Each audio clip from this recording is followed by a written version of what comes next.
vou pedir aqui o Raimundo para orar para a gente. Raimundo, você ora para a gente, Raimundo? Sim, sim, oro sim. Então vamos orar? Bondoso Deus, eterno Pai que habita nos mais altos céus, queremos te agradecer, ó Pai, por esse sábado que estamos passando em tua presença, pelos momentos que estivemos em tua casa para te adorar em espírito e em verdade, e por sentirmos que fazemos parte do teu povo, que somos um povo redimido de ti, que o Senhor está procurando encaminhar até chegar às mansões celestes. Amém. Pedimos ao Senhor neste momento que vamos estudar a tua palavra, que o Senhor venha nos orientar com o seu Santo Espírito, para que possamos aprender cada vez mais, colocar em prática e ensinar aos outros. Perdoa os nossos pecados, Pai, vem estar com cada um das suas necessidades, que o Senhor possa nos atendê-las conforme a tua vontade. Nós te pedimos em nome de Jesus. Amém. Amém, Senhor. Então, vamos para o capítulo 6, né? Deixa eu compartilhar aqui a tela, abrir a apresentação.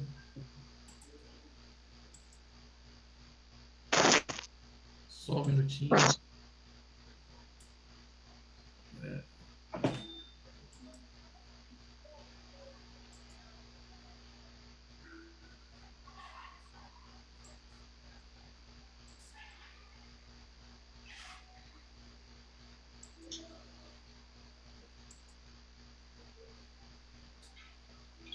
Na cova com os leões.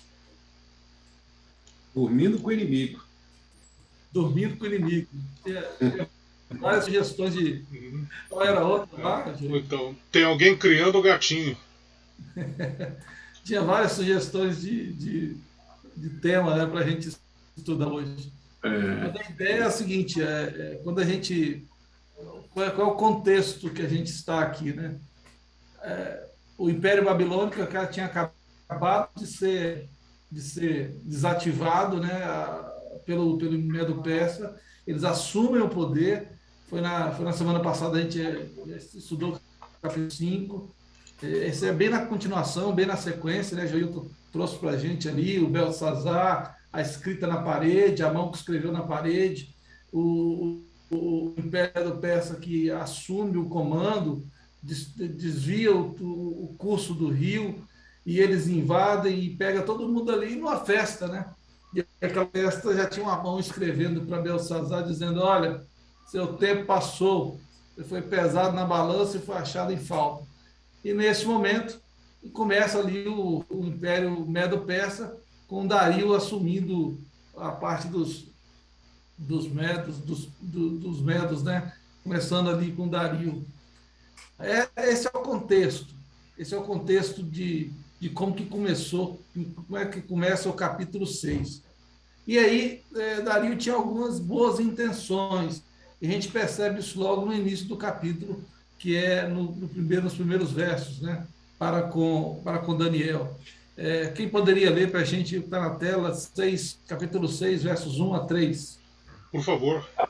Pareceu bem a Dario constituir sobre o reino a 120 sátrapas que estivessem por todo o reino, e sobre eles 3 presidentes, dos quais Daniel era um, aos quais esses sátrapas dessem conta, para que o rei não sofresse dano. Então, o mesmo Daniel se distinguiu dentre os presidentes e sátrapas, porque nele havia um espírito excelente, e o rei pensava em estabelecê-lo sobre todo o reino. Daniel 6, 1 a 3. Obrigado, Joilton. Bom, o que o Dario fez, né? Na verdade, ele dividiu as províncias, né? As cidades, as províncias, as cidades-estados, né? Eram 120 cidades-estados. E ele armou 3 presidentes. Daniel era um desses 3 presidentes. E cada presidente organizava, tinha ali uma série de cidades-estados, série de províncias sob sua orientação, sob sua demanda, né? Então, Daniel era um deles, mas Daniel tinha um detalhe especial, alguma coisa que diferenciava ele. Ele tinha um espírito excelente. Bom, uma vez que Daniel se comportava dessa forma, ele se destacava no meio dos outros, e não era de hoje que Daniel tinha esse comportamento, desde lá de Nabucodonosor. Nabucodonosor já percebia isso, Eu até coloquei aqui algumas passagens, Daniel 4:8, Daniel 5:11 e 12. Lá fala exatamente essa mesma coisa, que Daniel tinha um diferencial. Quando o rei percebe isso, quando Dario percebe isso, ele pensa o quê? Não, eu vou colocar esse Daniel acima dos outros dois, porque ele vai conseguir resolver a parada toda. O cara é muito bom, ele se destacava, é muito bom. Então, por quê? Não porque ele era bom por ser bom, mas porque ele tinha um diferencial que era a presença do Espírito do Senhor. Isso aí faz recordar de um outro estadista que é mencionado na Bíblia. Veja o que está em Gênesis 39, 3 e 4. Quem poderia ler agora? Por favor. Vendo Potifar que o Senhor era com ele e que tudo que ele fazia, o Senhor prosperava em suas mãos. Logrou José mercê perante ele, a quem servia, e ele o pôs por mordomo de sua casa, e lhe passou às mãos tudo o que tinha. Está falando de José. Né? José do Egito, a mesma coisa de Daniel, né? A gente percebe assim, José também chegou num ponto, ele não estava ali porque ele queria, assim como Daniel. Daniel não estava no governo porque ele queria, ele foi levado para lá, José foi levado para lá, mas mesmo estando num lugar que eles não queriam, na época que eles não queriam, eles tinham a presença do Senhor. E a presença do Senhor fazia com que ele prosperasse em tudo aquilo que ele fazia. É engraçada a história de José e a história de Daniel, né? São dois estadistas que não queriam estar ali, não se candidataram a ser um político, a ser um presidente, a ser um governador, a ser um prefeito, mas por estarem ali pela circunstância, fizeram o que quer fazer melhor. Mas o diferencial deles era a presença do Espírito. Veja depois José. Elias, você já tentou ler 2 vezes, mas não conseguiu. Lê essas agora para a gente, Elias. Sim, está aberto o microfone agora. É essa que está? Essa daí, 39, 21, 22. O Senhor, porém, era com José. Ele foi benigno, ele deu mercê perante o carcereiro, o qual confiou às mãos de José todos os presos que estavam no cárcere, e ele fazia tudo quanto se devia fazer ali. Obrigado, Elias. Então, qual é a primeira grande lição que aprendemos nesse capítulo? Eu gostaria de ouvir de vocês. A primeira grande lição que a gente está vendo aí que está evidente, né? É como se destaca José e Daniel. Por que eles se destacaram? O que trouxe para eles esse favor, essa capacidade de governar, de liderar, de fazer as coisas?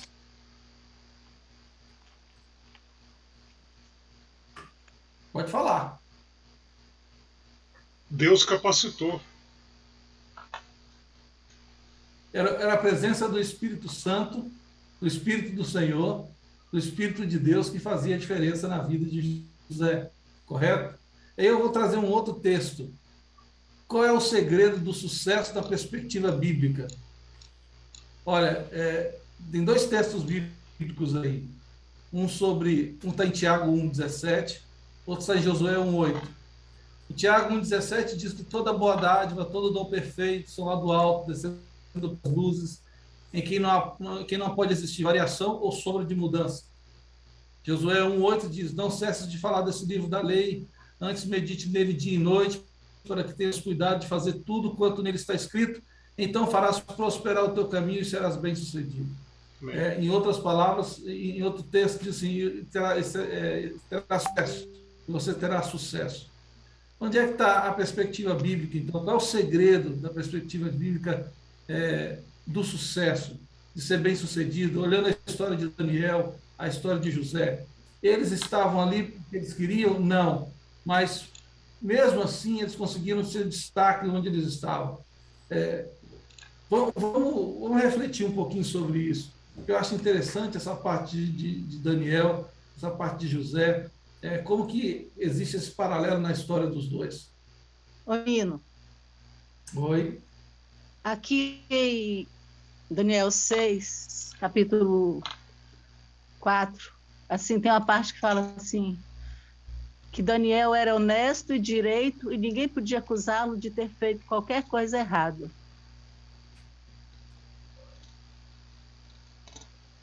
Sim,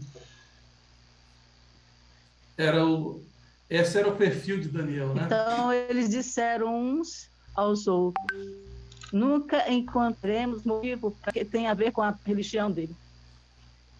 Quando a gente vê a dedicação que ele tem e como ele foi fiel ao seu Deus, eu creio que isso aí é o que destaca mais nele, né? A fidelidade. A fidelidade de Daniel e de José começava onde? Para com os homens ou para com Deus? Deus. Para com Deus. E depois ela se expandia naturalmente para a fidelidade dele para com os homens. É interessante isso, a gente entender isso, porque, veja, quando José é colocado à prova, aquela prova mais terrível que foi com a esposa do chefe, ele fala o quê? Como poderia eu trair o meu Deus?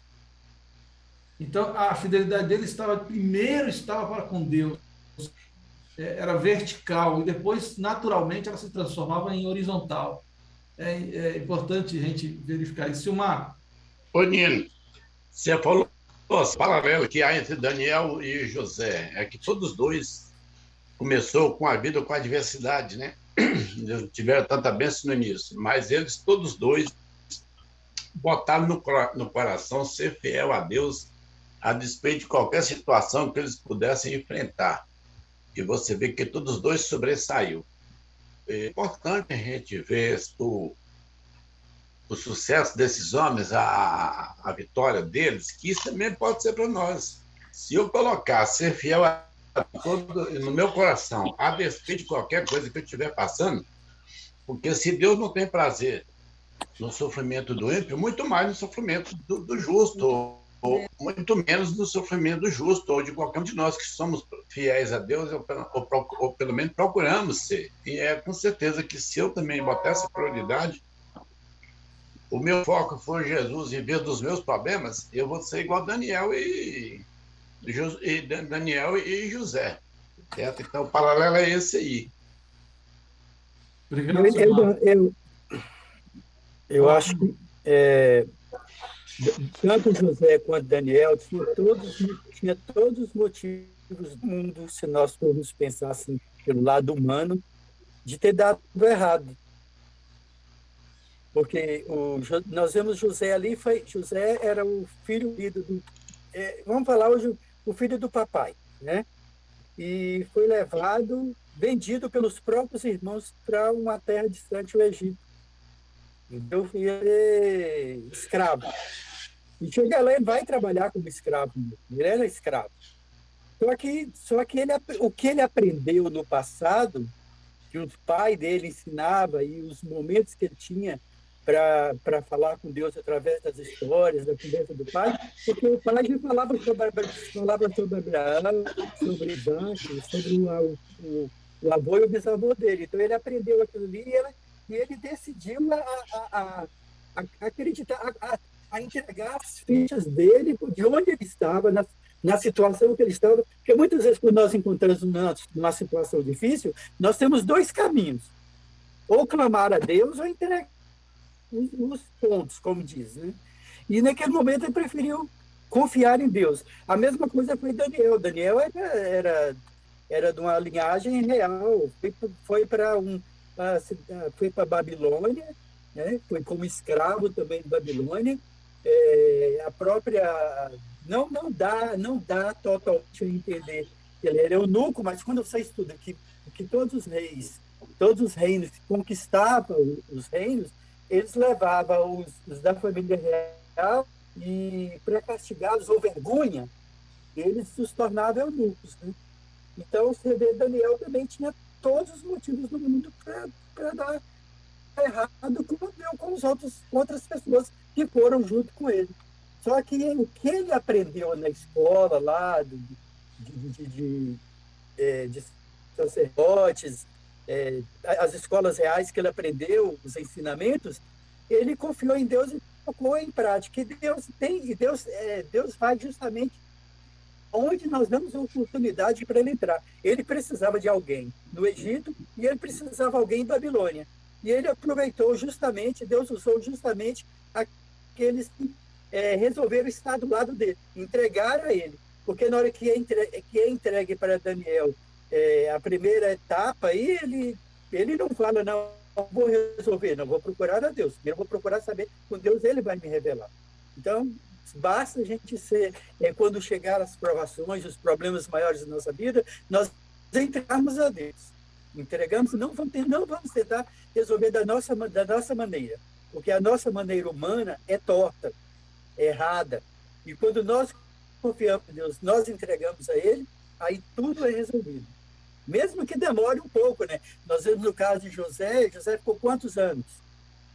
Só de 10 anos só trabalhando na casa de Potifar, 10 anos, mais 3 anos na prisão. Nós vamos a história de Daniel já ficou mais ou menos 3 anos e pouco na faculdade lá, para depois fazer realizar aquele primeiro sonho lá, né? Decifrar o primeiro enigma. E aqui Daniel já está com seus 80 anos, né? Agora já passou aquela fase inicial, Daniel já está no finalzinho, né? Se fosse nosso tempo, meu tempo de Silmar, estava aposentado. Gente, posso colaborar? Vai lá. Obrigado. Tem um paralelismo também com Moisés e com Jesus. Os 4 tiveram educação. Eles tiveram estudo para serem líderes. Jesus teve o bar mitzvah e Moisés era príncipe. Obrigado. Outro detalhe que a gente percebe que, meio à adversidade, tanto José quanto Daniel, eles não faziam as coisas aos homens. Eles faziam o seu melhor, fazia fielmente aquilo que Deus colocava na mão deles, não se fizesse a Deus. Ele entendia que ele era um escravo e que tinha que fazer meia boca. Ele fazia o melhor ao ponto, conforme a Nilza leu, de não ter achado nenhuma falta neles. Eles falaram, a gente não vai conseguir achar na administração de Daniel nenhuma falha, ele é muito íntegro. Eles estavam com inveja, estavam enciumados, porque Deus fazia ele prosperar em tudo. Da mesma maneira, José. Tudo aquilo que José colocava a mão prosperava. E ele fazia as coisas como se estivesse fazendo a Deus. Mesmo na condição de escravo, alguém pode dizer, eu só vou ser um bom funcionário se eu ganhar. Eu só vou ser um bom funcionário se eu for reconhecido, se eu estiver numa posição de destaque. José estava ali numa situação de escravo e ele fez o melhor. José estava numa situação de prisioneiro e ele fez o melhor. E aí, aquela palavra, se no pouco fosses fiel, no muito te colocarei. Deus agora coloca ele como governador, porque sabia que ele ia fazer o melhor. Assim como Daniel, chegando nesse momento, Deus, quando ele pede uma revelação de um sonho, ele diz, você é muito amado. Antes de você terminar a sua oração, Deus me compeliu, me ordenou que eu viesse aqui, na beira, aqui da tua casa, né, te explicar tudo. Deus mandou Gabriel explicar a Daniel, e ele disse, o próprio anjo confessou, você é muito amado. Deus amava demais Daniel. Nino, gente. Nino, só para completar o que eu estou falando aí, é o seguinte, você pega por exemplo, eu ainda acredito que a história de José é mais dramática do que a de Daniel, porque José, por exemplo, ele foi vendido, chegou lá, foi trabalhar como escravo, e confiando em Deus, e mesmo assim, ele foi preso por um delito que ele não cometeu. Imagina se eu, por exemplo, estivesse na situação de José, adorando Deus, fazendo a vontade de Deus, servindo, né, como escravo em uma casa, fosse condenado por um pecado que eu cometi e fosse preso. E José, mesmo com toda aquela situação, eu digo assim, deram para ele o limão, ele fez uma limonada. Quer dizer, eu vou continuar confiando no meu Deus, eu sei que meu Deus vai me livrar disso aqui. Então ele falava, quando você estuda, eu muitas vezes eu estudava a história de Enoque. Enoque andou 300 anos com Deus. E Deus o tomou para si. Eu ficava pensando, mas como é andar 300 anos com Deus? Ô, Nino. Então, às vezes, você pensa que... às vezes eu pensava que Enoque ficava num lugar como os monges ficam. Não, Enoque trabalhava, Enoque andava com as pessoas, Enoque tinha contato com outras pessoas, mas as pessoas em si, Enoque sabia que ele era um homem íntegro, fiel, temente a Deus. Eu não sei se você vai chegar nessa parte, Nino. Ele sofreu muito, José, e que Deus tinha um plano também até para esse sofrimento. Porque quando José estava lá com os irmãos dele, ele também estava gostando um pouco dos privilégios que ele tinha. Ele estava mimado, ele gostava de ser o especial, o queridinho do pai, ele estava desenvolvendo uma arrogância, assim, e José precisou passar por tudo que ele passou para ser o grande homem, para tudo que Deus tinha preparado para ele fazer, entendeu? Então, esse sofrimento também fez parte do que Deus preparou para ele fazer lá no futuro. Obrigado pela colaboração de todos. Elaine tocou um ponto que realmente vale uma reflexão para a gente voltar nesse ponto lá no final. José e Daniel, eles foram muito novos para o palácio. E aí Deus foi modelando, realmente usou a situação para modelar um pouco do caráter de cada um. Mas agora nós estamos falando com Daniel com 80 anos. 80. Será que Daniel precisava passar por mais essa prova? Será que Daniel precisava passar por mais essa situação? Era necessário realmente, no crescimento espiritual de Daniel, ele ser colocado numa cova com os leões? A gente vai responder essa pergunta mais um pouquinho lá para frente. Vamos avançar.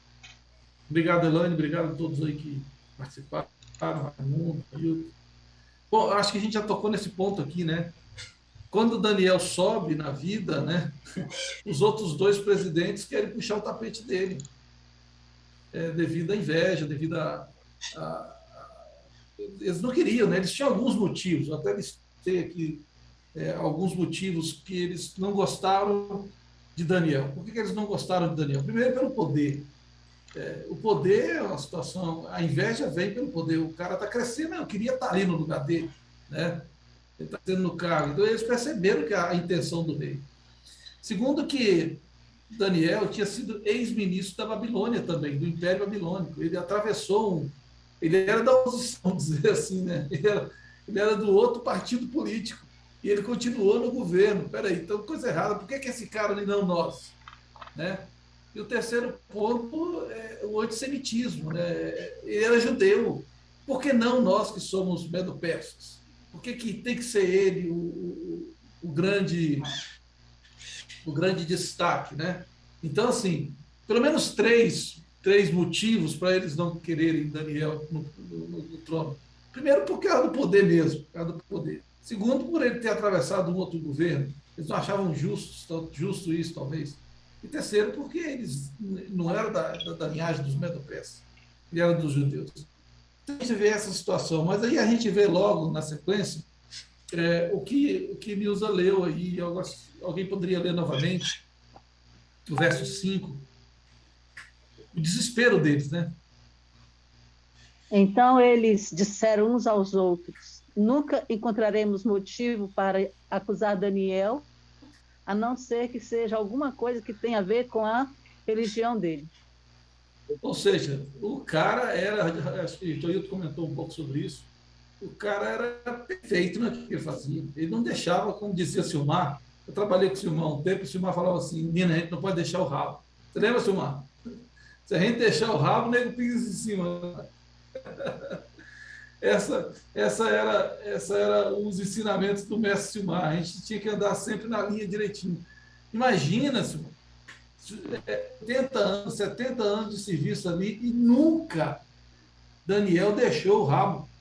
Não tinha um errinho para ser, sabe? Para chegar ali e falar assim, não, aqui tem um negócio errado.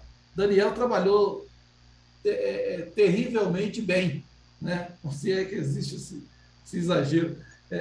Daniel era impecável, não tinha erro no trabalho dele, para que pudesse falar assim, não, aqui você errou, aqui você falhou.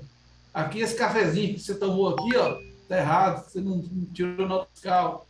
Esse suco de uva que você tomou aqui tá superfaturado. Não tinha erro, não tinha lisura, era lisura pura, não tinha rasura no arquivo de Daniel. É incrível, né? Como que não podia encontrar o erro nele.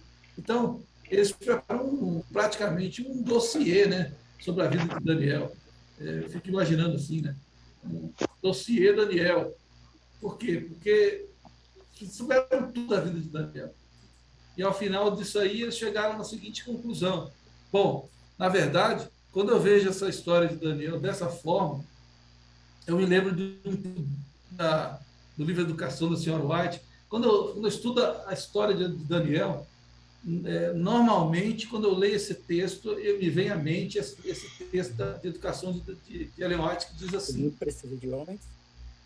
A maior necessidade do mundo é a de homens que não se comprem nem se vendam, homens que no íntimo da alma sejam verdadeiros e honestos, homens que não temam chamar o pecado pelo seu nome exato, homens cuja consciência seja tão fiel ao dever como a bússola é ao polo, homens que permaneçam firmes pelo que é reto, ainda que caiam os céus. Então, quando lê a história de Daniel, que veja essa incorruptibilidade de Daniel, essa forma de ele ser honesta, leal, o tempo inteiro e todo o tempo, não tem como não lembrar desse texto da senhora White, que fala que Daniel, não fala que Daniel, mas que da necessidade do mundo, e eu lembro de Daniel. O mundo necessita de homens assim hoje. O nosso país precisa de homens assim. A nossa liderança precisa de homens assim, que realmente possam chamar o pecado pelo nome, sem que o pecado volte para ele, né? Sem apontar o dedo, mas sem que aquilo volte para ele, fiel como a bússola, ainda que caiam os céus. É impressionante. E Daniel era essa pessoa. Então, eles não viram outra forma de resolver o problema de Daniel, a não ser que armassem uma cilada para Daniel. E foi isso que fizeram.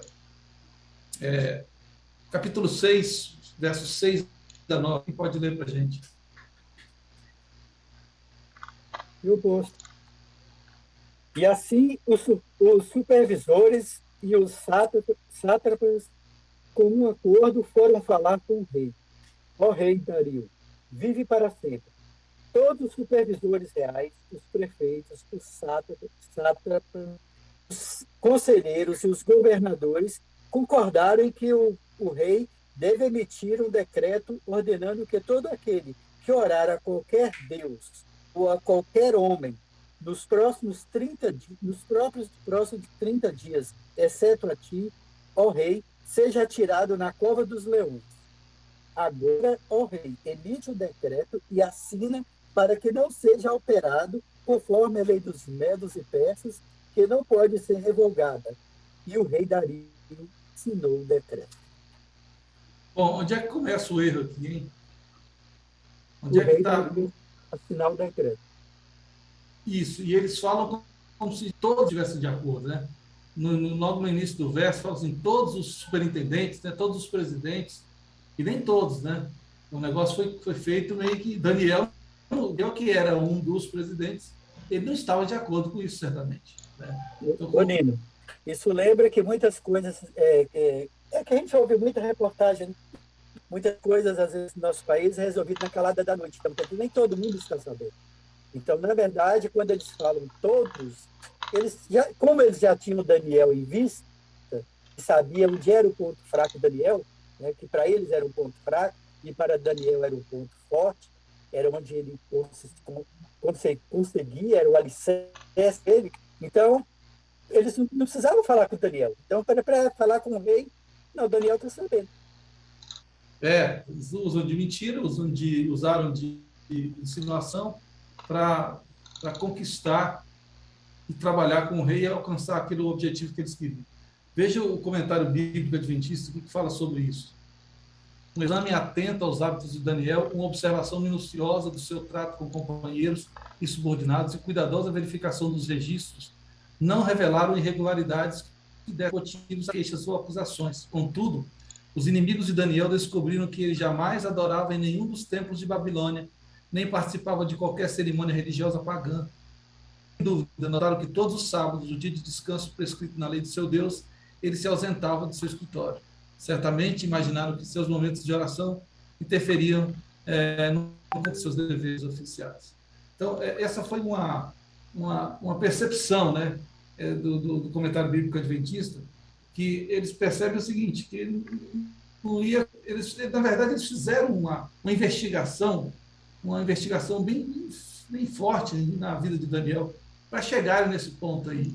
Não foi assim, eu não imagino que foi de um dia para a noite. Eles ficaram observando Daniel, os hábitos, tudo. Levantaram um dossiê mesmo sobre Daniel. E aí vem o verso 10, quando Daniel percebe a situação. Quem pode ler para a gente o verso 10?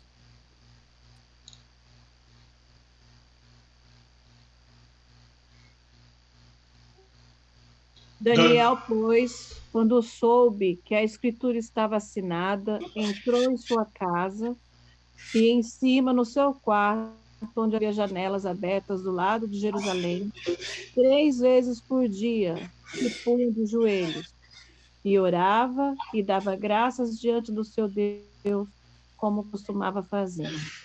Bom, aí vai uma pergunta. Quem pode responder essa pergunta para mim? Por que Daniel não fechou a janela? Porque ele olhava, porque era costume naquela época que ele tinha. Não, entendi. Eu entendi o que você quer dizer. Porque Daniel não tinha nada a estudar. Né? Então, para que fechar a janela? Daniel já sabia do que estava acontecendo. Né? Porque erros eles não iam achar. E eles sabiam que Daniel adorava o Deus vivo. Então, para que fechar aquela janela? Se Daniel fechasse a janela, Daniel estava sendo o quê? Medroso. Estava correndo. Então, o que ele fez? Ele confiou em Deus, eu vou fazer o que eu faço de costume, normalmente, como eu faço, eu adoro meu Deus, e ele, se quiser, ele me livre. Se não, fica nas mãos dele. Como os 3 amigos dele tinham falado no passado. Eu acredito que seja isso. Eu vou provocar um pouquinho mais. Será que... Mas ele não poderia ter evitado esse problema? Fala aí. Então, ele faz o contrário do que Jesus pediu, né?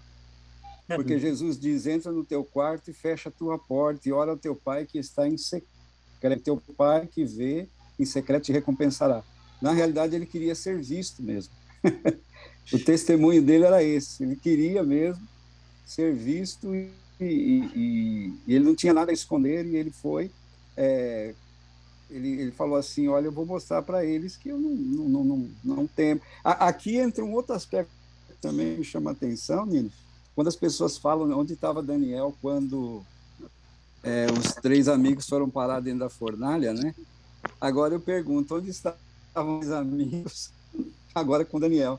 Com certeza talvez já tivesse morrido, sei lá, mas de qualquer maneira é só uma questão aí, né? Não vem... Mas Daniel, ele de fato, ele queria que as pessoas soubessem que ele estava orando a Deus. Ele estava testemunhando ali e afrontando mesmo. Afrontando no sentido, mostrando o que ele estava fazendo. Não estava escondendo. Ailton, há pouco tempo atrás eu vi, se não me engano, um comentário, acho que foi no comentário, foi o pastor Ailton que falou no programa, no estudo dele, falou assim, e provavelmente, quer dizer, a gente não tem prova bíblica sobre isso, provavelmente, como ele era um estadista, na época, os 3 amigos dele estavam em viagem. Ele estava numa viagem ou estava doente. Alguma coisa assim. Agora, só que nesse caso de Daniel, eu fico também pensando em 2 pontos aí. Um, que pode ser que esses amigos deles já haviam morrido, e outra coisa. O alvo principal não eram os amigos dele, é Daniel. O alvo deles era Daniel. Sim. Então, eu fico com esses dois pontos de vista. Esse é das coisinhas que eu quero perguntar lá no céu para Daniel, sabe? Ele vai me responder. Outro detalhe também. Nino, lembrando também, Nino, que naquela época, quer dizer, diferente da época de Jesus, os judeus, eles costumavam realmente, a casa deles era realmente na parte de cima, onde eles costumavam fazer as orações deles, eram abertos justamente para o lado onde estava o templo em Jerusalém. Então, pode ser também esse caso. Mas eu ainda fico naquele pensamento que a integridade dele para com Deus era como foi com os amigos dele. Eu vou para o meu quarto, eu vou orar ao meu Deus. Se ele quiser me livrar, me livra. Se ele achar que não der me livrar, chegou a minha hora, chega a minha hora. Eu queria também atribuir o seguinte.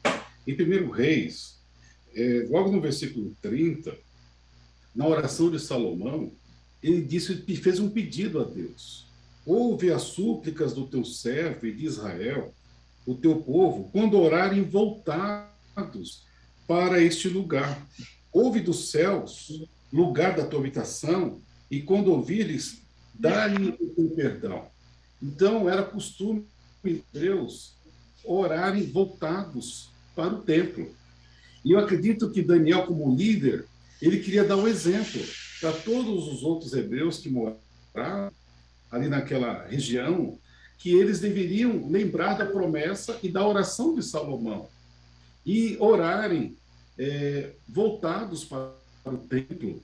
Né? Aquela promessa, esse pedido de Salomão, ele pediu que Deus atendesse de uma forma especial o hebreu que estivesse longe, que estivesse em terra estrangeira, que estivesse afastado e não pudesse ir até o templo levar a sua oferta ou ali orar a Deus, mas se ele orasse voltado para o templo, que Deus lhe desse o perdão, que Deus ouvisse a sua oração. Tá? Por isso, por que Daniel orava 3 vezes? É uma outra pergunta também que a gente podia fazer. Né? Então, em especial, essa que o Nino falou, eu acho que porque ele primeiro queria dar o exemplo para o povo, que não devia esquecer-se de orar voltado e ter a promessa, o pedido que Salomão fez, estabelecido na sua vida, que seria o perdão. Deus ouvia a sua voz. Né? Assim como também as outras religiões, como os árabes, eles também fazem isso, eles oram voltados para Meca. Né? Uma outra característica também, a gente percebe que na cultura isso era muito aceito, que eles receberiam a bênção por estar orando na direção do templo de Salomão. Perfeito. Isso. Nossa, tanto assunto que quase que eu me perco. O templo não existia, mas as muralhas ainda existiam. 2000 anos depois, os árabes começaram a praticar isso. E o que é a primeira coisa é que não é a primeira vez que um decreto do rei interfere na religião. Boa. Vamos falar sobre isso aí. Já a gente chega nesse ponto. A pergunta que eu queria fazer é o seguinte. Primeiro vamos ler o texto da senhora White. Profetas e Reis. Ele, Daniel, tá? Não procurou ocultar o seu ato, embora soubesse muito bem quais as consequências de sua fidelidade a Deus. Seu espírito não vacilou. Ante os que estavam tramando a sua ruína, ele não permitira sequer a aparência de que sua ligação com o céu estava interrompida. Está aí a resposta, né? Tem também um texto na Bíblia que fala que aquele que se envergonhar de mim, envergonharei dele na presença de meu Pai. Quer dizer, tudo bem que está lá no Novo Testamento, né? Está lá no Novo Testamento. Mas também isso é ensinado também no Velho Testamento, então você não ter vergonha de Deus, você reconhecer a Deus. Nós vemos no caso, por exemplo, história de Abraão, que Abraão chegou no Egito, ficou com medo de ser morto, não foi em Deus, e falou que Sara era... Tudo bem, que ele fez uma mentira pela metade, né? Metade de mentira, né? Então, quando a gente entra aí na confiança em Deus e na fidelidade. Né? Não importa o que venha acontecer, eu vou orar, meu Deus, da forma que eu sempre orei, da forma que eu sempre falei com ele. Esse exemplo que você usou de Abraão aí, nesse caso, Abraão deixou a janela aberta ou fechou a janela? Bom, aí fechou a janela. Aí ele fechou a janela, porque ele teve medo. Ele não confiou o próprio comentário bíblico adventista, ele fala o seguinte, que ele não confiou em Deus. Porque se ele tivesse falado que Sara era a esposa dele, não teria acontecido nada, não teria amor. Pô, cadê a promessa de Deus? Farei de ti uma grande nação. Aí ele morre no Egito. Não tinha graça isso, né? Não tinha um porquê. Então, na verdade, foi medo mesmo. Nós somos seres humanos, né? Independente do nosso cargo, até os profetas tiveram medo, né? Então, os discípulos tiveram medo. Então, independente da nossa situação, nós somos seres humanos. E muitas vezes nós agimos de uma forma e outras vezes agimos de outra forma. No caso de Abraão, quando Abraão sai da terra dele, sem saber para onde ir, Deus manda que ele vá. Aquilo era uma fé muito grande. Nós vamos orar, né? Mas aí, nesse caso aí, no Egito, foi medo. Ali foi medo mesmo. Foi falta de confiança em Deus. Ali falhou. A própria White fala que ali ele falhou. Ele não confiou em Deus. Agora uma pergunta mais retórica, não necessita uma resposta assim, mais um pessoal, uma reflexão interna. Quando é que nós fechamos a janela? A pergunta é, se fôssemos nós, fecharíamos a janela, fecharíamos as cortinas ou deixaríamos ela aberta? É para reflexão? É para reflexão. Só para reflexão. Eu acho que vai chegar um momento que se a gente deixa a janela aberta, deixa a janela fechada. Estou chegando, cara. Está chegando. Ou mesmo, né, Nino? Ou ficar sem orar, né? Ou ficar sem orar. É a outra opção, né? Não orar. Não orar. O cerco está chegando, o cerco está apertando. Vamos avançar um pouquinho mais. Quem pode ler para a gente 11 a 13? Deixa eu Então aqueles homens foram juntos e, tendo achado Daniel a orar e a suplicar diante do seu Deus, se apresentaram ao rei e, a respeito do interdito real, lhe disseram: não assinastes um interdito que, por espaço de 30 dias, todo homem que fizesse petição a qualquer deus ou qualquer homem que não a ti, ó rei, fosse lançado na cova dos leões? Respondeu o rei e disse: essa palavra é certa. Segundo a lei dos medos e persas, não se pode revogar. Então responderam e disseram ao rei: esse Daniel, que é um dos exilados de Judá, não faz caso de ti, ó rei, nem do interdito que assinastes. Antes, 3 vezes por dia, faz sua oração. Interessante, né? Olha a estratégia que os caras usaram. Primeiro, eles vão lá todos juntos, né? Eu coloquei aqui. Primeiro, eles juntam todos juntos e vão pressionar o rei. Segundo ponto, eles fazem com que o rei recorde, antes da denúncia, reafirme a lei. Como é que é a lei mesmo? A lei é essa, né? Sim, é isso mesmo. A lei é essa. Então tá bom. Então toma, aqui Daniel. Então, até coloquei assim, eles planejaram um assassinato dentro da lei. Um assassinato legal. Matar dentro da lei. Matar dentro da legalidade. Dentro de um decreto. Né? Criaram um decreto para matar. Para matar quem? Para matar Daniel. Para matar quem? Para matar o judeu. Fica bem claro que eles estão... Eles não falam assim, Daniel, o presidente, um dos nossos... Não, Daniel, o judeu. O judeu. E aí, naturalmente, a gente se lembra de Apocalipse 13, 15 a 17. Já foi lido aqui no estudo passado, no capítulo 3, né? Mas vale a pena a gente ler de novo. Quem pode ler aí para a gente, Apocalipse 13, 15 a 17.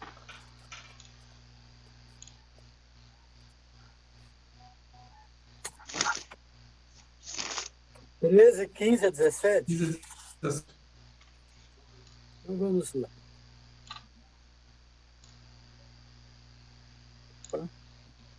foi-lhe dado poder para dar fôlego à imagem da primeira besta, de modo que ela podia falar e fazer, e fossem mortos todos que se recusassem a adorar a imagem. Quem obrigou todos, pequenos e grandes, ricos e pobres, livres e escravos, a receberem a certa marca na mão direita ou na testa, para que ninguém pudesse comprar ou vender, a não ser que tivesse o sinal, a marca, que é o nome da besta e o número do seu nome. Bom, a gente percebe aí que morrer quantos não adorassem a imagem da besta. Nós vimos essa adoração bem clara no capítulo 3, da imagem, na adoração da imagem de Nabucodonosor. E, novamente, a gente vê aí a questão do decreto de morte, a legalização da morte, do assassinato, em questões de adoração, não necessariamente de uma imagem, mas de uma pessoa. Nesse caso, estava restrita a adoração somente ao Dario, ao poder religioso, poder religioso se misturando com o poder político. Então, nesse caso, o poder político deveria ser adorado. A gente vê, nessa história de Daniel, a história se repetindo e a história se repetirá no futuro. É interessante isso, tá? Porque a gente vê essa junção entre o poder político querendo ser poder religioso. E essa mistura sempre dá bomba, né? Sempre dá errado. Bom, vamos ver o restante do 14 a 16.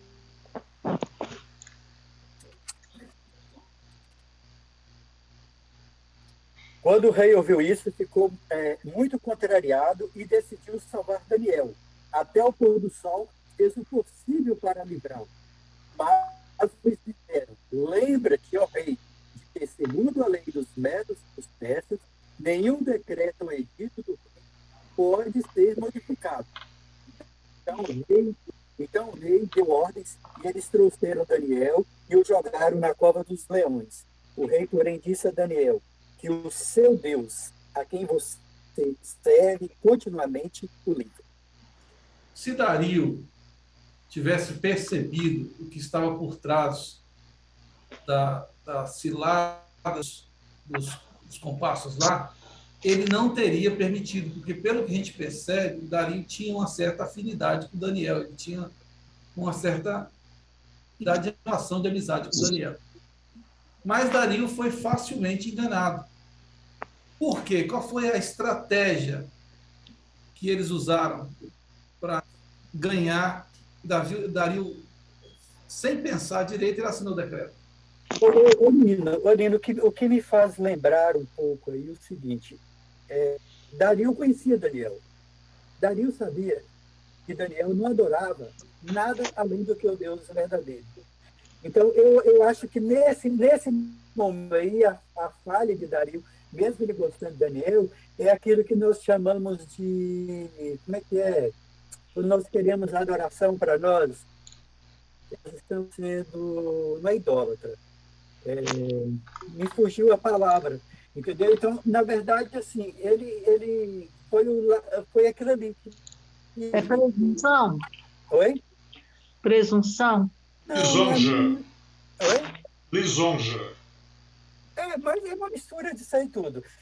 Só que, assim, como ele sabia que Daniel... Não, como ele conhecia Daniel e sabia que Daniel era um deles, que poderia... Que o nome de Daniel também estava nessa lista, porque eles não entregam a lista para o rei assinar aquele decreto.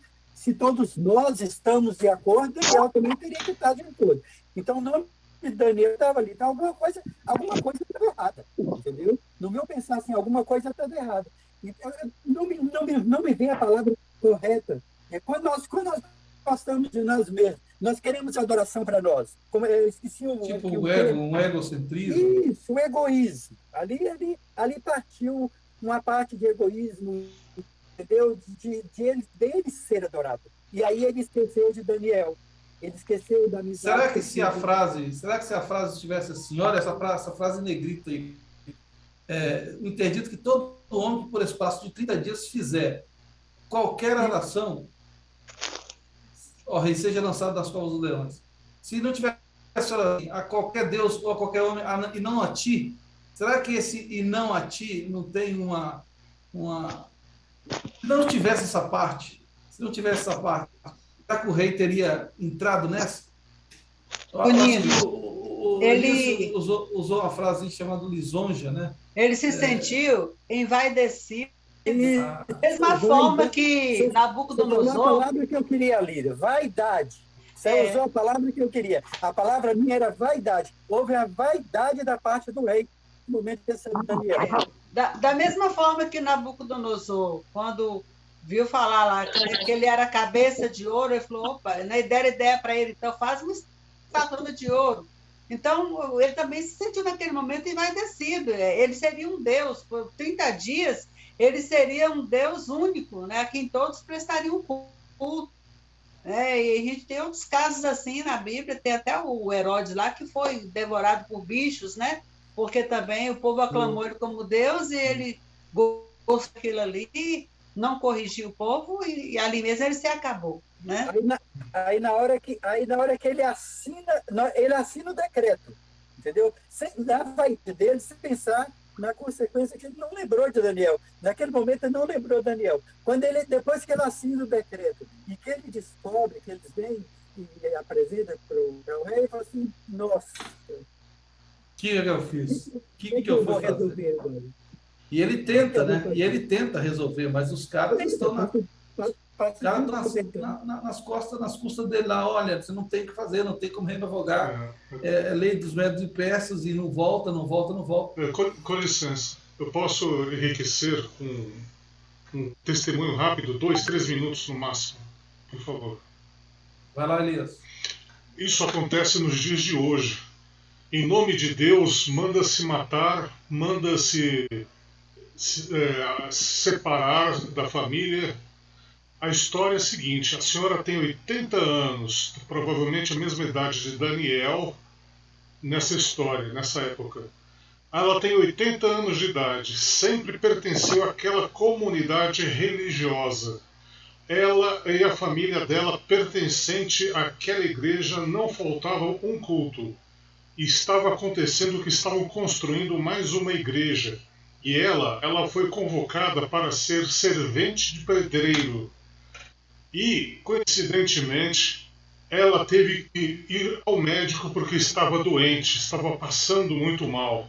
Os líderes da igreja mandaram, através do filho, dizer que se ela não comparecesse no dia para servir como servente de pedreiro, ela teria que, com os recursos dela, contratar um servente para ficar no lugar dela. E que se isso não acontecesse, ela seria disciplinada. Olha só a situação, isso em nome de Deus. É a morte. Obrigado. É isso aí, em nome de Deus fazem coisas, né? Terríveis. Já fizeram na Idade Média, então, de misericórdia. As cruzadas, etc. Bom, aí vem o desespero, né? O desespero do rei. E eu acho interessante isso, porque assim, Deus permite que as coisas cheguem a um certo ponto para que o nome dele seja ainda mais exaltado, para que o livramento ainda seja melhor. Veja esse relato que está em Profetas e Reis. Deus não impediu os inimigos de lançarem na cova dos leões. Ele permitiu que anjos maus e homens ímpios chegassem a realizar o seu propósito. Mas isso foi para que pudesse tornar o livramento de seu servo mais marcante e mais completa a derrota dos inimigos da verdade e da justiça. Deus poderia ter impedido, mas ele não quis impedir. Por quê? Porque se Daniel fosse fosse liberto pelo rei, as honras seriam do rei. E Deus queria a honra para ele. E Daniel, ele sabia com quem ele estava mexendo. Ele sabia quem era Daniel. Assim como ele sabia, você já viu lá meu servo Jó? Meu servo Jó pode fazer o que quiser, que vai ficar firme. Deus sabe o nosso limite. E Deus sabia onde é que ele podia colocar Daniel. Nilo, no início você fez uma pergunta. Você fez um comentário desde o início de Daniel na corte, e depois você fez uma pergunta. Daniel precisava, você fez a pergunta, Daniel precisava passar por tudo isso? Não, na verdade, Daniel não precisava passar por tudo isso. Só que, primeiro, não foi Daniel que causou, ele caiu numa armadilha, entendeu? E ali foi a oportunidade de glorificar, engrandecer o nome de Deus e mostrar aos outros israelitas que estavam ali que o Deus verdadeiro estava presente. E uma coisa que eu gostaria de deixar claro é o seguinte, existe aqui, quem não deve, não teme. Daniel não tinha nada o que temer da vida dele. Eu estou lendo ultimamente esse livro aqui, ó, Os Críticos sobre Ellen White. E aí eu vejo todo o livro, todo mundo falando, estou quase no final dele, todo mundo falando, e eu não vejo ela abrindo a boca em nenhum momento contra os críticos dela. Por quê? Ela não tinha nada a temer. Ela não devia nada. Foi uma vida de serviço que ela teve a Deus. E em nenhum momento ela falhou. Então ela não precisava espernear, que muitas vezes nós queremos provar uma coisa que a gente tem certeza que a gente não errou, esperneando e tal. Não, ela simplesmente ficou calada. Quando era preciso ela falar alguma coisa, ela falava, mas ela não ficou discutindo com ninguém. A mesma coisa foi Daniel. Daniel, em nenhum momento, ele discutiu, ele falou, ele esperou a sentença dele. A única certeza que ele tinha é o seguinte, vou no meu quarto, orar ao meu Deus, e ele vai resolver a situação. Vou entregar nas mãos de Deus. Entregue o teu caminho ao Senhor e o mais ele o fará. Você está correto, Raimundo. Também Daniel não precisava passar por isso, mas mais por fim eu vou voltar a comentar sobre esse assunto. Segura aí. Tá bom. Vamos fazer o do 15 ao 20.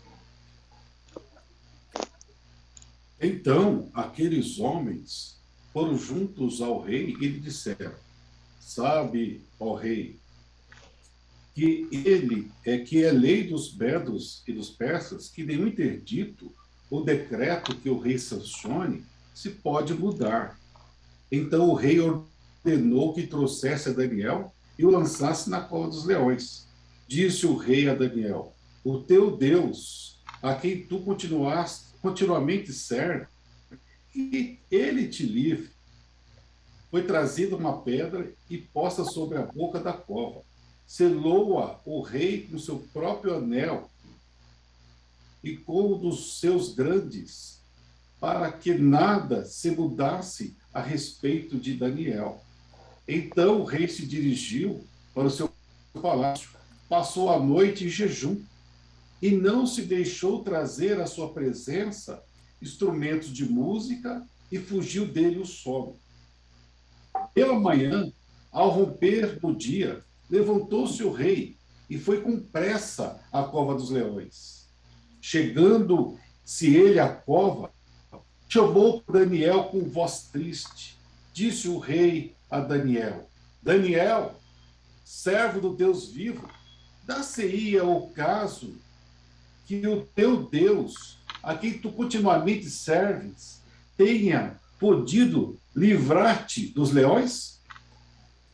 É interessante, né, que fala assim, bom, valeu a pena, Daniel, né? Tipo assim, eu espero que tenha valido a pena, esse Deus que você serve sempre, será que ele te livrou?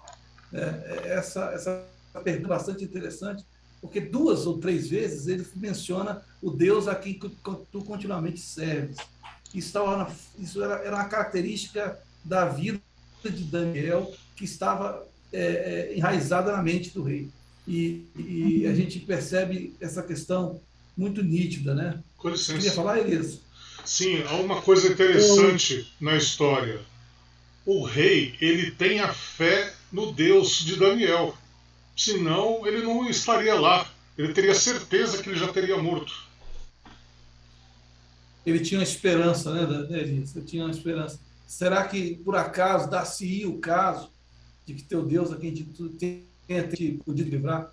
Interessante. Mas eu quero destacar aqui a questão do selo, né? O selo dos homens e o selo de Deus. Na hora que ele fecha e lacra, ele coloca um selo. É interessante que esse contexto, né? Haverá um selamento também. Um selamento para os homens, um selamento dos homens e um selamento de Deus. Aqueles que receberão um selamento por parte da besta, né? Um selo na mão direita ou na testa, e aqueles que receberão o selamento de Deus na testa somente. Mais à frente nós vamos ver que depois que o rei sela, também Deus vem e sela alguma coisa. Nós vamos ver daqui a pouco. Justamente sobre esse selo, falando sobre esse selo, a importância. O selo é importante para os conspiradores, mas o selo é importante para Deus. Isso. Por que o selo é importante para os conspiradores? Para eles terem certeza de que ninguém vai mais mexer ali e Daniel realmente vai receber o castigo. Porém, Deus também aceita esse selo, porque o selo ali mostra que o livramento foi toda da parte do Senhor. Então, da mesma forma que os homens selam, Deus também sela. Então, Nino, assim, o rei veio e selou com o selo humano. E Deus foi lá e selou a boca dos leões com o selo dele, dizendo assim, e quando o rei selou era propriedade humana, mas Deus selou e falou assim, não, aqui é propriedade minha. Aqui não vai tocar, porque é propriedade minha. E a própria Bíblia diz que nós somos propriedades exclusivas de Deus. Então, Daniel era uma propriedade exclusiva de Deus. Os leões não podiam fazer nada. Eu até coloquei na propaganda, né, na chamada, falei assim, uma noite com os leões, né, Daniel na cova com os leões, azar dos leões, que o leão estava com fome, achou que ia comer alguma coisa, mas não comeu nada, porque Daniel, o leão da tribo de Judá estava ali com Daniel. Né? Mas comeu, Nino. Comeu depois, né? Comeu depois. No final, eles enchem à vontade. Naquela hora ali, eles ficaram frustrados, porque caiu Daniel lá, mas junto com Daniel estava o anjo do Senhor. Vamos para o final, porque já está dando tempo aí. Esses dois versos, esses versos finais, quem poderia ler para a gente? O rei muito se alegrou e ordenou que tirassem Daniel da cova. Quando tiraram da cova, porque não havia nele nenhum ferimento, pois ele tinha confiado no seu Deus. E por ordem do rei, os homens que tinham acusado Daniel foram atirados na cova dos leões, junto com as mulheres e os seus filhos. E antes que chegarem ao fundo, os leões os atacaram e despedaçaram todos os seus ossos. Então o rei Dario escreveu aos homens de todas as nações, povos, línguas, de toda a terra, paz e prosperidade. Estou editando um decreto que para que em todos os domínios do império os homens temam e reverenciem o Deus de Daniel, pois ele, Deus, e permanece para sempre. O seu reino não será destruído, e seu domínio jamais acabará. Ele livra e salva, faz sinais e maravilhas nos céus e na terra. Ele livrou Daniel do poder dos leões. Assim Daniel prosperou durante os reinados de Dario e de Ciro, o Persa. A gente vê aí o rei proclamando, exaltando e fazendo um edito em relação ao nome de Deus. A gente vê o livro de Daniel, a história de Daniel, toda assim. Os reis deste mundo querendo se sobressair, mas no final, quem se sobressai é o Deus Todo-Poderoso. E aí, no final, eles assumem isso. Quantas vezes Nabucodonosor foi assumindo isso, até que, de repente, ele assumiu de completo. Aqui, agora, a gente vê Dario assumindo essa posição. E eu quero, no final, os últimos 2 slides, justamente fazendo essa pergunta. Por que Deus permitiu que isso acontecesse com um senhor de mais de 80 anos? Por quê? Será que Daniel precisava passar por mais essa prova? Será que Deus precisava testar mais uma vez o caráter de Daniel? O que tinha por trás dessa ideia? E agora nós vemos um Daniel velhinho, gente. É um senhor já de 80 anos. Já tinha vivido muita coisa, um senhor experiente, com suas rugas na testa, né, com seu cabelinho ali mais já ralinho, já mais branquinho. Esse era o Daniel, que não teve forças para voltar com o povo para Jerusalém. Esse era o Daniel. Mas aí, o livro Patriarcas, Profetas e Reis, na página 281.3, parágrafo 3, terceiro, fala o seguinte, que me mexeu muito comigo. O livramento de Daniel da cova dos leões tinha sido usado por Deus para criar uma impressão favorável no espírito de Ciro o Grande. As excelentes qualidades do homem de Deus, como estadista de vistas largas, levou o governante persa a mostrar-lhe marcado respeito e a honrar suas decisões. E agora, justo no tempo em que Deus tinha dito que faria fosse o seu templo em Jerusalém reconstruído, ele moveu Ciro como seu instrumento para discernir as profecias com respeito a ele mesmo, com as quais Daniel estava tão familiarizado, e a concedeu ao judeu a sua libertação. Amém. Está vendo aí? Está vendo como que Deus tem um propósito, como que Deus tem um propósito, Deus tem um projeto maior, e muitas vezes não é simplesmente, porque Deus, eu estou passando por essa provação, porque Deus quer me ensinar uma coisa. Não, às vezes não é isso. Deus está usando a minha experiência para promover o propósito dele. Para glorificar o nome dele. Para glorificar o nome dele, para andar, para executar o plano dele. Nesse caso aqui, era o plano de Deus. Daniel chegou novinho lá, já estava com mais de 80, estava chegando a hora de reconstruir o templo. Os 70 anos do profeta Jeremias já tinha acabado, estava acabando. E Daniel estava preocupado com isso também, ele queria que o povo voltasse. Então, Deus usou Daniel para que pudesse cumprir o seu propósito, através da influência de Daniel ali na corte. Ciro foi o próximo, na sequência de Dario, sai Dario, entra Ciro, já o persa, né?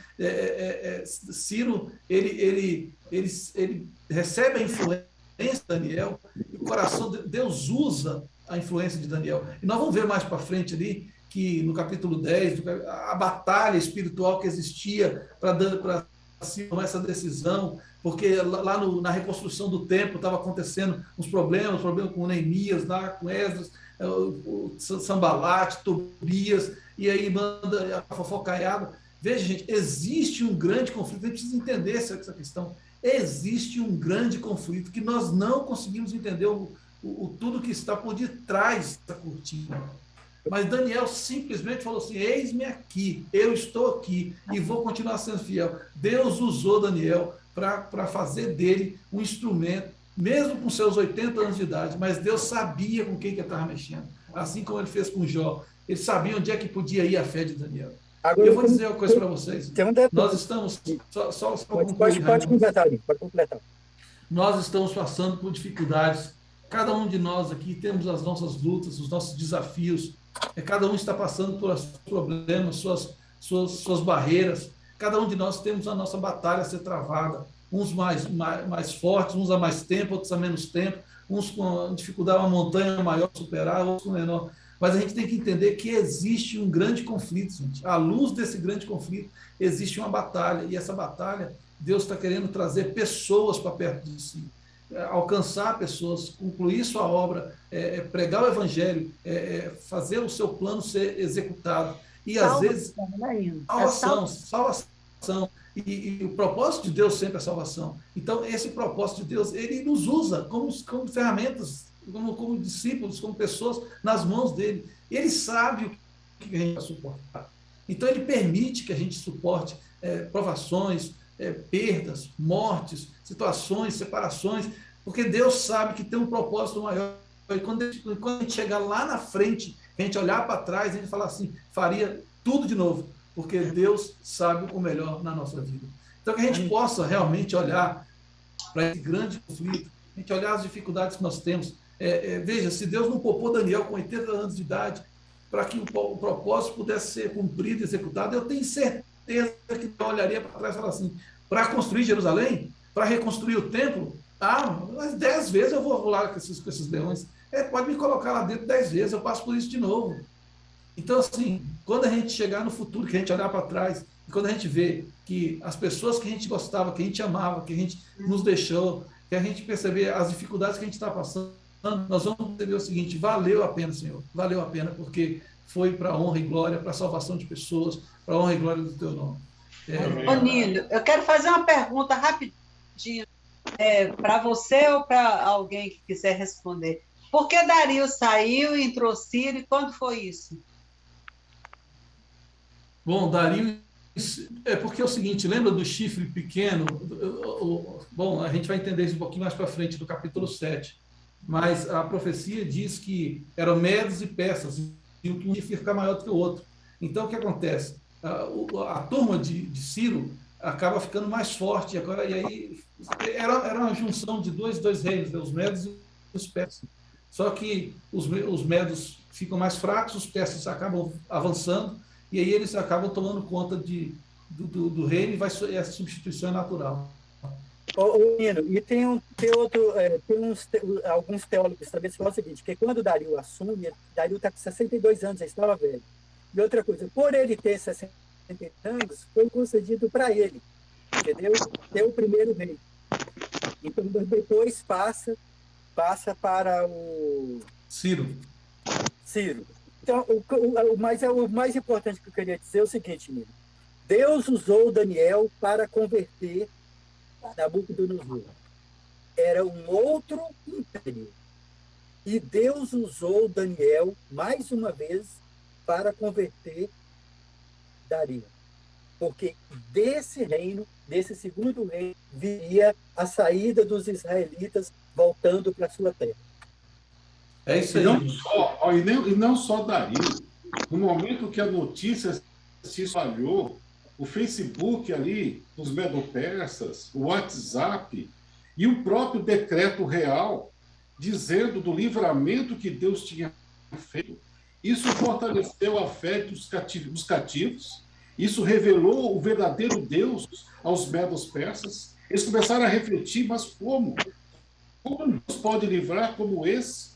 Deus, ele através da vida de Daniel, evangelizou, fez uma grande conferência pelo testemunho que Daniel teve. A vida dele era um testemunho. Aquelas pessoas, eles queriam derrubar Daniel porque eles queriam praticar corrupção. Eles queriam desviar dinheiro do império e não achava nenhuma falha em Daniel. A sua vida era ordeira, era perfeita. E agora Deus usa Daniel como usou, por exemplo, Jonas em Nínive, para pegar o evangelho a toda aquela região. E quem quisesse conhecer, especialmente de forma individual, poderia. Eles começaram a refletir: há alguém além dos deuses que eles conheciam, alguém que realmente pode livrar. Olha, pois não. Só um minutinho. Mesmo depois do milagre, mesmo depois que Daniel saiu vivo, aqueles inimigos, falaram: não, esses eu não estavam com fome, não. Alguma coisa aí, tem maracutaia aí. Ah, é? O rei falou. Então vai vocês. E antes que eles caíssem no terra, os leões comeram do alto. Então, aí foi manifestado a glória e o poder de Deus. Não, eles não estavam com fome, não. Eles não estavam com fome. Foi gastronômico. Passou ar no corpo. Não foi nada. Vai lá, Elias. Assim, eu queria rapidamente também enriquecer. A história de Daniel a respeito da profecia de Ciro começa em Daniel 2. Daniel 2 pede a Deus, ele é dependente de Deus, e pede o entendimento da profecia de Jeremias dos 70 dias. E ele recebeu o entendimento, escreveu parte o anjo disse para não escrever, e ele foi testemunha da história, da própria profecia que ele tinha recebido. Então é uma coisa realmente fantástica. Nós vamos estudar um pouquinho mais sobre isso, acho que no capítulo 9, 10, né? Que fala sobre essa preocupação de Daniel, né? Que acontece ali, ele começa a estudar e está vendo o dia chegando e não está vendo nada acontecendo. Mas só para a gente fechar, gente, o de Deus nesse reinado dos medo-persas, nessa parte prata do peito, Satanás percebeu o que estava acontecendo. E por algumas vezes ele tentou exterminar o povo de Deus, pelo menos aos líderes. Veja, ele tentou destruir com a estátua, ele tentou destruir os 3 amigos de Daniel, ele tentou destruir Daniel. Na sequência, nós vamos ver no período de Esté, que ainda é nos Medo-Persas, tentando destruir o povo judeu através do Naamã, né? Aquela história toda lá do decreto. Satanás percebe que se ele conseguisse destruir o povo de Deus, porque ele fez o exílio, levou o povo para o exílio, mas mesmo assim Deus armou um outro plano. Ele precisava destruir o povo de Deus para que não tivesse a linhagem mudar quando viesse Jesus. Mas como Deus é soberano, Deus é soberano, e o propósito de Deus sempre vai se estabelecer. Isso tem que ficar claro para a gente. Eu acho que o estudo de Daniel é para a gente entender isso, que o propósito, a gente não entender nada dessa história de reino que entra depois, entender uma coisa, o propósito de Deus é soberano. Amém. Existe um grande conflito, e aquilo que tem que acontecer dentro desse propósito de Deus vai acontecer. Jesus nasceu. Jesus voltará. Amém. Com o propósito de Deus. Nós estamos dentro desse conflito. É isso aí. Gente, já passou bastante tempo. Vamos orar. Senhor, nosso Deus, te agradecemos pelas bênçãos recebidas, te agradecemos pelo sábado que se encerrou, pela semana que entra a nova semana, são novas bênçãos, e nós te agradecemos porque o Senhor cuida de nós. Nós estamos envolvidos num grande conflito, sabemos que não conseguimos enxergar tudo que se passa ao nosso redor, mas nós sabemos que existe um Deus que cuida de nós. E esse Deus é o nosso Deus pessoal, o Deus que foi de Daniel, o Deus de José, de Davi, o Deus de Abraão, o nosso Deus pessoal. Que o Senhor possa ser o meu Deus, Pai. O meu Deus, o Deus do Joildo, o Deus da Nilza, o Deus da Lira, o Deus de cada um de nós. Amém. Que nós possamos realmente ter um relacionamento contigo durante toda a semana, durante o sábado, para que possamos ouvir a tua voz e entender que existe esse grande conflito e que às vezes coisas ruins acontecem. E o Senhor não só gera essas coisas ruins, mas só permite que isso aconteça, para que o seu propósito possa ser estabelecido nessa terra. E o seu propósito é salvação. E nós acreditamos, aceitamos isso. E pedimos que o Senhor continue cuidando de nós, guiando a nossa vida, para que possamos nos encontrar muito em breve contigo nos céus. Eu pedimos em nome de Jesus. Amém. Amém. Feliz semana, meu povo. Uma feliz semana para todos aí. Vamos tirar uma foto, e a foto? Vamos tirar uma foto. Deixa eu fechar aqui, papai. Feliz semana. Aí. Vamos tirar uma foto aí com todo mundo bonito. Feliz semana. No 3, hein? No 3. 1, X. 2, 3. X. Aí. Ô, Nino, obrigado aí pelo socorro. Valeu, Ailton. Tamo junto, filho. Tamo junto. Valeu, um abraço. Tchau. Fique com Deus. Graças a Deus. Com Deus. Até mais. Ah.